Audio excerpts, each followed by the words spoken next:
So crystals are very highly ordered, but don't really have that much information in them, because just repeating the same amount of information. Now the other thing we have is specified complexity. In the beginning, God created. You see, that's not ordered, there's no repetition there, but it's definitely not random either.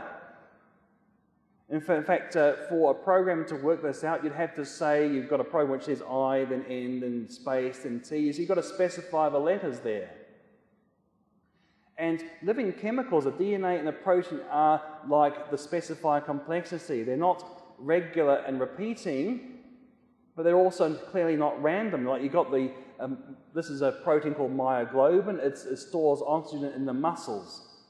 And therefore, it has to be very highly organized to store an oxygen in the right place, but also releases it at the right time as well. No point storing it if it won't give it back again. So it has to store it and then give it back at the right time. And that requires a lot of organization. It's not just random, it's not just like a crystal with the same pattern repeated over and over. And in fact, John Kendrew was the one who first discovered the structure of myoglobin. He used X-ray diffraction. That's how you normally work out the structures of molecules. And he said, you'll be amazed, just like the world was in 1960, at the beautiful intricacy of this protein. As indeed we should be. What's sad, though, is that a lot of people believe that this intricacy came about by time and chance and natural selection. And to get back to the DNA code, see, even a DNA code, which is to translate from a DNA information into the proteins it's coding for, has amazing amounts of information in it. Like, for instance, a certain sequence of 3 letters of DNA code for 1 protein letter. See, 3 base pairs of DNA code for 1 amino acid in a protein. But from a chemical point of view, some of these amino acids are very similar, very hard to separate from a chemical point of view, but in the human body it makes an enormous difference to get one out of place. Because the enzyme systems in living things are far more sensitive. You need to have things in the right sequence for it to work. And therefore, for one thing, what this is, the molecule is to link the 3 bases which code for isoleucine. So it's linking the bases of isoleucine to the actual amino acid isoleucine. And it's an amazing system here, because what it does is, first of all, you've got lots of different amino acids linked to different bases here. But what this enzyme is doing, it screens out the ones which are too large, first of all. And then it actually has another sieve which screens out the ones which are too small. And it's just the right size that the isoleucine one comes out. Anything bigger is blocked off at one end, and anything smaller is let out the other end. And this is an amazing amount of control. And yet you need this protein for the DNA code to work. If you haven't got this protein, you cannot get the DNA code coding for isoleucine. Because you might find the 3 letters might produce any of these other amino acids instead of just the isoleucine which is required in the protein in this particular place. In fact, there's always another thing to talk about to show you how chance is not enough to produce things, but because I said natural selection won't work, so you have only got chance. And let's see what sort of chance we have. And let's make it as generous as possible for the evolutionists here. If they estimate 10 to the power of 80 atoms in the universe, that's 1 followed by 80 zeros. That's the number of atoms in the entire universe. And if you say 1 trillion atomic interactions per second, 10 to the power 12, and 10 to the power 18 seconds in the universe, if you believe the Big Bang is true, which I don't, of course, that's the 15 billion years. Now, that means that there are 10 to the power of 110 interactions possible.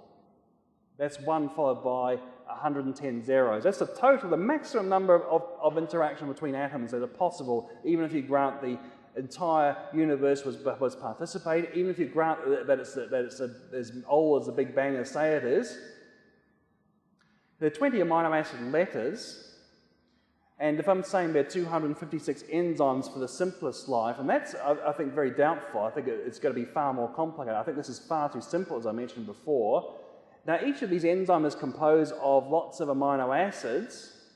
Now, there might be some leeway in some of the amino acids, but so there are certain ones which can't be chained because they have to be in that right shape for the reaction to occur. So I'm just being generous to say that only 10 of them have to be exactly right. But when you work it out, you find that there's one chance in 10 to the power of about 3,000 to get the right sequence for life. Now, when you think of you've got a bank card, you've got a PIN, you know, I hate the term PIN number. I mean, it's PIN, isn't it, right? Personal identification number is ridiculous.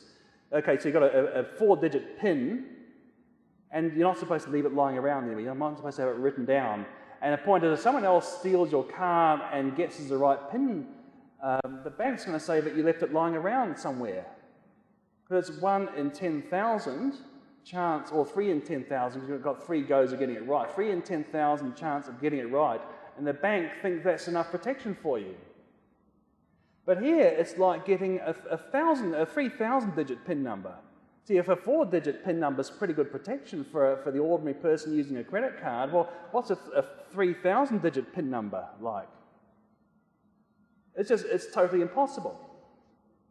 And when I say 10 amino acids must be the same, well, that's incredibly generous because you've got plenty of proteins like calmodulin where 142 out of the 143 amino acids must be exactly right.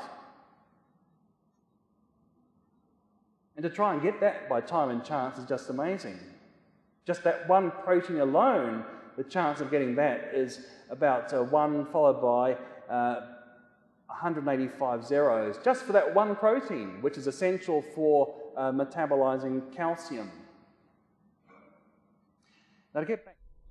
Welcome back to Truth Seekers. Phone numbers are up there, so you can give us a call if you'd like with comments or questions. Brandon? That's pretty complex stuff. All those enzymes necessary for life. Necessary. That speed things up millions of times. Trillions of times, yeah. So you need to have a number of things here, don't you, to get life started? You do. You need all those enzymes, and he was bringing up a lot of numbers, and it may be confusing to some, but the thing to look at is that there is so much complexity and there's so much necessary for life. That's why it looked complex, is because it is complex. There's so much necessary for life. Toward the end there, he talked about calmodulin and the odds of just getting this one protein right. Well, he suggested there are maybe 256 proteins that proteins and enzymes are very similar. So it's why I'm using the terms interchangeably. Anyway, 256 of these that are needed for the simplest life. And just trying to get the one at random would take, well, longer than the supposed age of the universe. I've actually heard, and we've talked about this before, Fred Hoyle, British mathematician and astronomer, has suggested there are actually about 2,000 enzymes that are needed for the simplest. He looked at an average single-celled creature. And 2,000 enzymes, he calculated the odds of just randomly, throwing chemicals together, randomly producing all 2,000 of these enzymes. He said the odds are 1 chance in the number 1 with 40,000 zeros after it. Now you remember the number of atoms in the universe is roughly estimated to be about 1 with 80 zeros after it. So it's so far improbable as to be. I think if this isn't impossible, I don't know what is.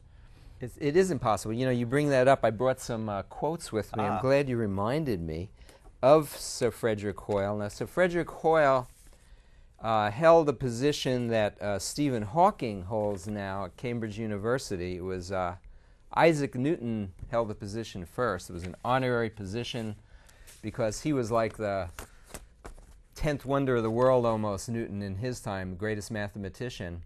And Hoyle, with another guy named Wick Ramasinghe, call themselves world-class mathematicians, astronomers. There's very few that have the capabilities of doing the math that they can do.